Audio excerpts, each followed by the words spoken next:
네, 반갑습니다. 대한전선 주주 여러분들, 주린이쌤, 주쌤입니다. 대한전선, 참, 오를 듯 오를 듯 하다가 또 미국과 웨스팅하우스 이슈로 인해가지고 우리나라의 원전, 그리고 전력기기, 그리고 대한전선까지 이 전체적으로 원전과 파생된 이 관련주들이 급락을 주고 있습니다.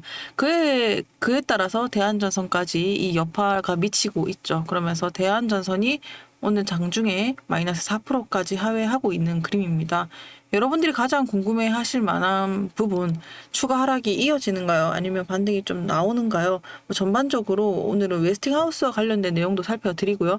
그리고 지금 대한전선이 위치하고 있는 수급, 전반적으로 세력은 어떻게 움직이는지를 살펴봐야 아무래도 단기 바닥 이런 걸 잡으면서 여러분들이 접근하실 수가 있겠습니다. 자, 바로 살펴보도록 하겠습니다. 오늘 대한전선이 15,000원 선을 터치를 했습니다. 또 무엇보다 중요했던 거는 60일 이평선을 깨고 내려와 줬는데 그래도 다행히도 단기 지지선인 15,000원 라인을 터치를 했죠.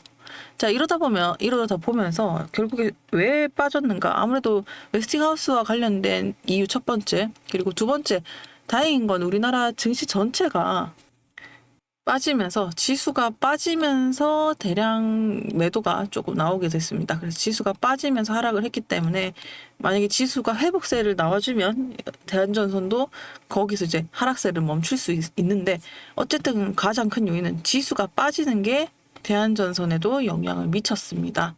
첫 번째는 미국의 나스닥 지수가 하락을 하면서 조정을 줬고 그게 우리 증시에도 영향을 미쳤는데 여기에 이연타로 대한전선은 웨스팅하우스의 여파로 인해서 전력기기 원전 관련주까지 이제 여파를 받은 겁니다.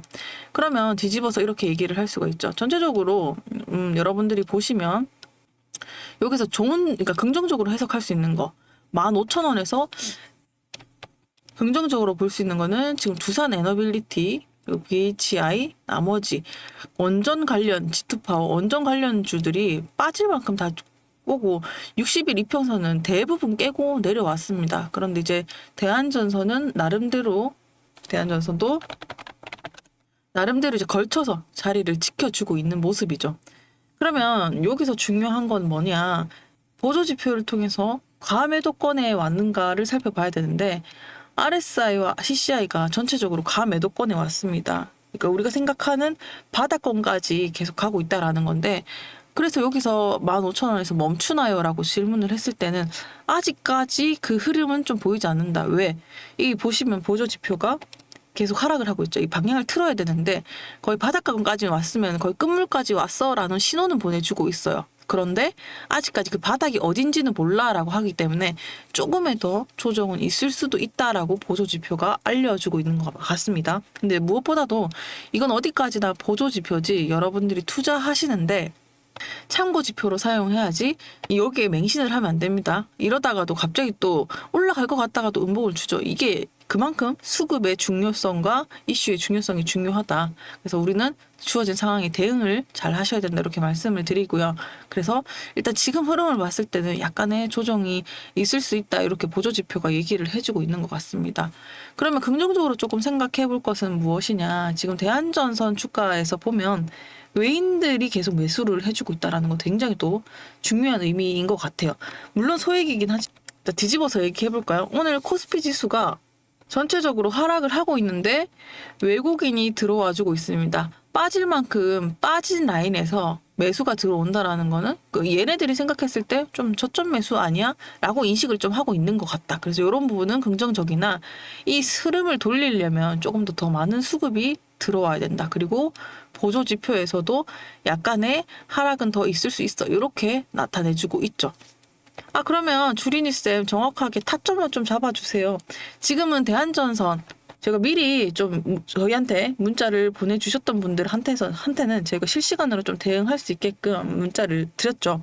영상에서는 이게 어디서 사고 어디서 팔라는 말씀을 못 드리기 때문에 여러분들이 대신에 제가 이용하실 수 있도록 문자를 열어놨으니까 여러분들이 대한전선의 주가 타점 좀 궁금하다. 특히 특히나 오늘처럼 다시 조정을 줄 때 어떻게 대응하라고까지 안내를 드렸습니다. 그래서 이런 것들 목표가랑 어느 구간에서 여러분들이 대응해야 될지 방향성 좀 정확하게 알고 싶다. 하락 추세 계속 이어진다. 어떻게 될 거다. 이런 것들을 말씀드리죠. 요거까지 안내를 받고 싶다라고 하시는 분들은 대한전선이라고 적어서 보내주시면 010-2537-3392라고 적어주시면 제가 타점이랑 주가가 빠질 때 어떻게 대응해야 되는지 다 알려드리도록 하겠습니다. 그리고 대한전선도 마찬가지로 저희가 목표가 이런 거 산출 다 해놨으니까 여러분들이 요거를 보시면 좀 투자하시는데 도움이 되니까 이것도 꼭 받아가시길 바랄게요. 그러면 대한전선 앞으로 어떤 흐름들이 나와줘야 주가 방향이 좀 긍정적으로 이루어질 수 있을까? 보조지표는 약간의 하락이 더 있을 수 있다라고 얘기를 하는데 그러면 그래도 시나리오를 또 짜놔야 되겠죠. 만약에 오늘 캔들이 계속 음봉으로 마감을 하게 되면은 약간은 좀 단기 매도가 조금 더 나와줄 수 있다. 소폭 하락을 더 할 수 있는 거죠. 그러다가 만약에 이번 주까지 계속 15,000원을 좀 지지해 준다 라고 하면 아무래도 시장에서 바닥권인이 인식이 되면서 뭐 꼬리 달린 캔들이 이렇게 만들어질 수 있겠죠. 이렇게 하다가 조금씩 윗꼬리 달린 캔들이 나오게 되면서 매수세가 유입이 된다라고 하면은 그땐 좀 거래량 강이 실린다 하면은 조금 더 움직일 수 있는 방향으로 가져갈 수 있기 때문에 그 지점을 조금 주의 깊게 살펴보시고 여기서 중요한 거는 뭐다? 도지 캔들이나 작은 양봉들이 왔다 갔다 하면서 나와줘야 돼요. 그게 일주일간의 흐름이 중요하다. 이렇게 지지를 하면서 나와줘야지 반등이 나와줄 수 있다. 아니면 이거를 깨면서 하락을 하게 되는 어떤 모습인가요? 또 연속이 음봉이 몸통 크기가 더 줄어드는 음봉으로 이렇게 탁탁 나와줄 수 있어요. 그렇게 되면은 계속 소폭 하락할 수 있으니까 이런 것까지 여러분들이 염두를 해주셨으면 좋겠습니다. 일단은 저는 약간은 조금 더 하락을 할 수 있겠다. 근데 15,000원 라인이 좀 견고한 흐름이다라고 보기 때문에 이거를 깨면은 완전 낙폭이 커질 수도 있습니다. 그래서 웬만하면 여기를 안 깨려고 하지 않을까 생각을 하는데 이게 또 오늘 내일 다르고 하기 때문에 수급이 어떻게 움직일지 몰라서 여러분들 꼭 보시면서 대응하라고 말씀을 드립니다. 어디까지나 영상은 여러분들이 투자하시는데 보조 지표로 참고 자료로만 사용을 하시고 주식은 결국에 대응입니다. 실시간 대응 꼭 받아보시고 저와 함께 같이 매수 타점, 매도 타점 받아보고 싶다 하시는 분들 010-2537-3392로 대한전선이라고 보내주시고 자 그러면 우리나라 지금 들끓게 하고 있는 웨스팅하우스 이슈 이거 제대로 살펴봐야지 앞으로 불확실성 해소 함께 다시 반등 가져옵니다. 요 내용 정확하게 알아야 나는 제대로 알고 투자하는 투자자가 됩니다. 바로 보여드릴게요. 네, 오늘 우리 증시 상황이 상당히 심상치가 않죠. 코스피 코스닥이 전체적으로 하회하고 있는데요. 코스피가 3,000선 부근까지 내려오고 있습니다. 여기에는 두 가지 이유가 있죠. 미국의 나스닥도 1.4%나 하회하면서 우리 증시와 미국 증시 전체적으로 하락세가 이어지고 있는데 여기에는 명백한 이유가 있습니다. 첫 번째, 인공지능 AI 관련 대표인 엔비디아가 무려 3.5%나 떨어지게 되면서 최근에 샘 알트먼이 AI 주식은 너무 과열이 됐다라고 얘기를 하면서 1차적으로 투자자들이 불안해하면서 이 혼조세 때문에 주식을 팔기 시작했다라는 거. 그리고 두 번째, 이제 가장 큰 골자는 이거죠. 잭슨 미팅에 대한 연준의 금리 이슈를 앞두고 아무래도 이 불안정성 때문에 차익 실현 매물들이 쏟아지면서 혼조세로 급락을 했다. 이렇게 볼 수가 있겠습니다. 아무래도 금리 정책에 대한 방향성을 알 수 없기 때문에 자, 이때는 보통 투자자들이 혹시라도 금리를 더 올리게 되면 주가의 향방이 불분명해지기 때문에 나스닥 지수가 전체적으로 가라앉았고요. 여기에 이어서 미국 기술주가 하락하고 나스닥이 하락을 하면 아무래도 우리 증시까지 영향을 미치게 되는데 특히나 오늘 살펴볼 것은 우리나라는 나스닥 기술주 주식, 기술주 위주의 하락 거기에다가 우리 개별 이슈가 또 있었죠. 아무래도 한수원과 관련한 소식으로 이중 악재에 겹치면서 우리나라 증시 전체적으로 외인까지 이탈이 계속 나와주면서 이 혼조세로 인해서 우리나라 증시는 전체적으로 큰 조정에 들어가고 있는 모습입니다. 전체적으로 음식료뿐만 아니라 엔터테이너먼트, 관세 피해주를 제외하고는 전체적으로 조정을 주고 있는 모습이죠. 특히나 아무래도 한수원 여파가 크게 있었다라고 볼 수가 있겠고요. 자, 이번에 전체적으로 우리나라 지수를 살펴보면서 나머지 개별 섹터를 살펴보는 게 중요한데, 일단 지수 전체가 같이 빠지면서 전체적으로 특히나 이슈 있었던 원전 관련 섹터들이 같이 조정을 주고 있는 모습입니다. 여기서 중요한 거는 그동안 기대를 모으면서 또 주가가 상승했던 원전 관련주, 전력기기 관련주들의 움직임인데요.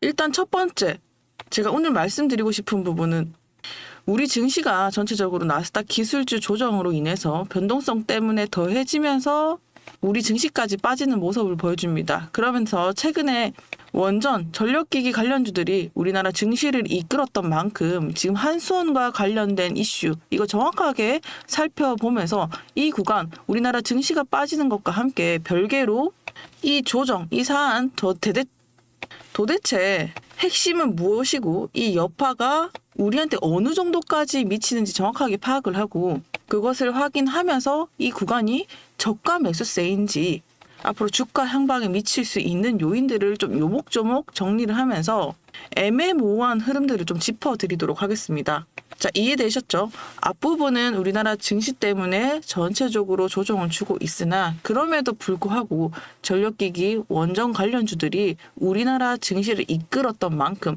이 개별 섹터의 이 섹터들의 이슈들을 정확하게 정리를 하고 넘어가야 이게 흔들리지 않고 우리가 정확하게 투자 포인트를 잡을 수가 있습니다. 집중해 주세요.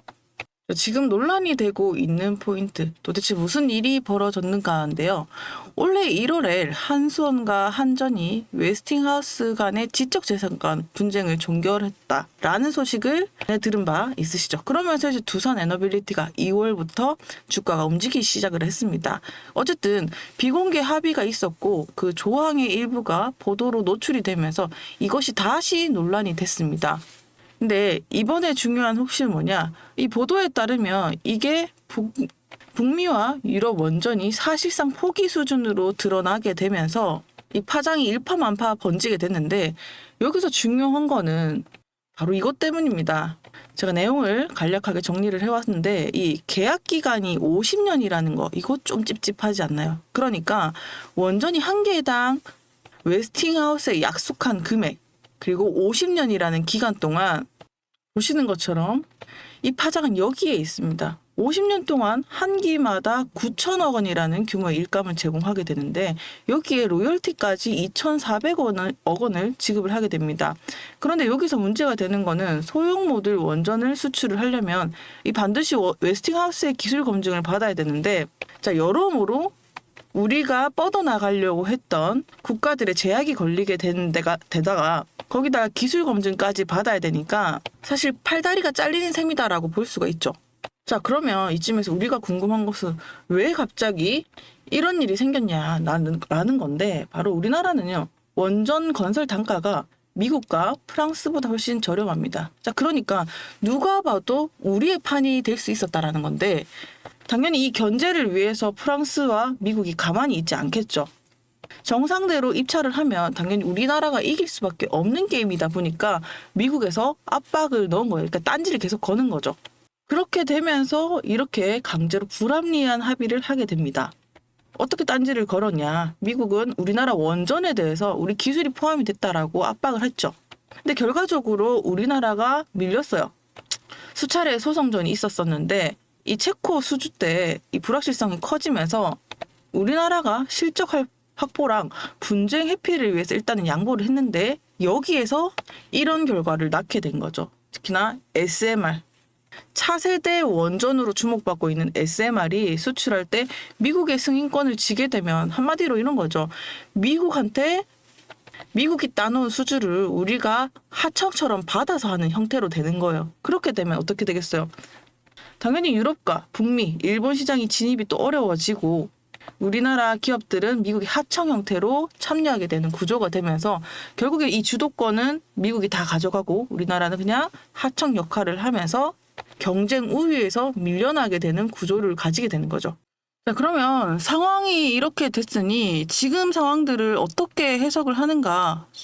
가 중요하겠죠. 지금 보시는 것처럼 전력기기, 원전 관련주, 두산 에너빌리티, BHI, 나머지 원전 관련주들이 줄지어서 조정을 주고 있습니다. 자, 여기서 또 중요한 거는 수급이 어떻게 또 이 와중에 들어오고 있는가가 중요한데요.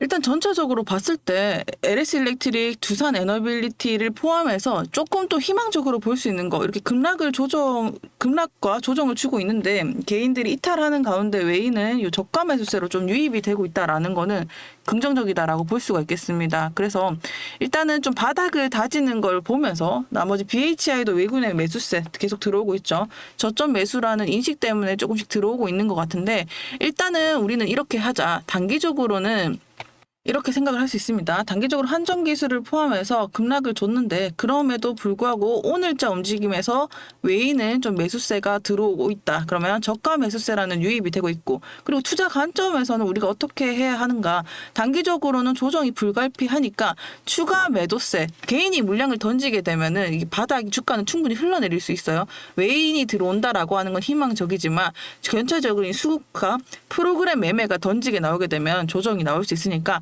우리는 어느 정도 바닥을 다지면서 움직이는 포인트를 잡는 게 중요하지 않을까라고 생각을 하고요. 또 덧붙여서 어제자 또 나는 소식 파장이 일파만파 커지게 되니까 대통령실이 어제 같은 보도가 거의 비슷하게 나왔죠. 대통령실 산업부의 진상조사를 지시를 하게 되면서 법적인 절차, 적정성을 검토를 좀 해라. 이런 이야기들이 오고 가고 있습니다. 계약 지시 과정에서 법 규정이나 이런 것들이 준수가 되었는지 원칙 절차가 지켜졌는지 전체적으로 진상조사가 나오게 되면서 일단 이 부분은 좀 지켜보자 이렇게 말씀을 드리겠습니다. 수급은 단기 조정 피할 수 없으나 희망적인 거는 외국인의 저가 매수세가 조금 들어와주고 있다. 그렇지만 전체 물량이 투매가 조금 이어지는 하락세 그리고 미국 증시, 우리나라 증시 소비자 물가지수 발표를 또 앞두고 있기 때문에 이 불안정성이 잠재워지는 걸 보면서 그때 들어가도 나쁘지 않다라고 생각을 하고요. 정확한 시점은 상황이 잠재워지는 대로 영상에서는 언제 사라 언제 팔아 이렇게 개별 섹터별로 말씀드릴 수가 없기 때문에 누누이 말씀드리지만 여러분들 대신에 뭐 목표가나 산출가 전체적인 증시 방향이 알고 싶다라고 하시는 분들은 저희가 100% 무료로 선착순으로 문자 보내주시면 알려드리니까 궁금하신 분 특히나 원전 관련해서 원전 섹터 목표가 증시 방향 매수 타점 매도 타점 받고 싶다라고 하시는 분들은 문자 보내주시면 자, 원전이라고 적어주시면 됩니다. 원전 관련주 전체적으로 방향성 정리해서 말씀드리도록 할 테니까 적기에 바닥 빠지는 매수 타점 그리고 매도 타점까지 알려드리도록 하겠습니다. 010-2537-3392고요. 똑순이한테 문자 보내주시면 해당하는 목표가 산출 내역 모두 공개를 해드리도록 하겠습니다. 자, 여러분들 여러 가지로 뭐 이슈가 불투명한 가운데 혼조세가 계속됩니다. 너무 마음 급하게 먹지 말고요. 이때 이런 상황일수록 본질을 정확하게 보고 상황을 정확하게 보는 거 굉장히 불리한 조건은 맞으나 그래도 원전 섹터 로열티 2%라는 자체는 어쨌든 비상식적인 수준은 아니다. 그렇지만 워낙 불리한 조건에 취해졌기 때문에 이 불확실성은 분명히 단기적인 조정은 있을 수 있다. 이렇게 정리하도록 하겠습니다. 자, 그 밖에 궁금한 궁금한 내용, 더 디테일한 내용은 똑순이한테 문자 보내주시면 알려드리도록 하겠습니다. 영상 규정상 너무 상세하게 알려드리면 규정에 위배가 되기 때문에 그 지점 여러분들이 너른 마음으로 이해해 주시고 100% 무료니까 여러분들 꼭 문자 한번 보내주셔서 받아보시고 투자에 참고하셔서 이 위기도 잘 버텨내시길 바라겠습니다. 오늘 여기까지 하도록 하겠습니다. 감사합니다.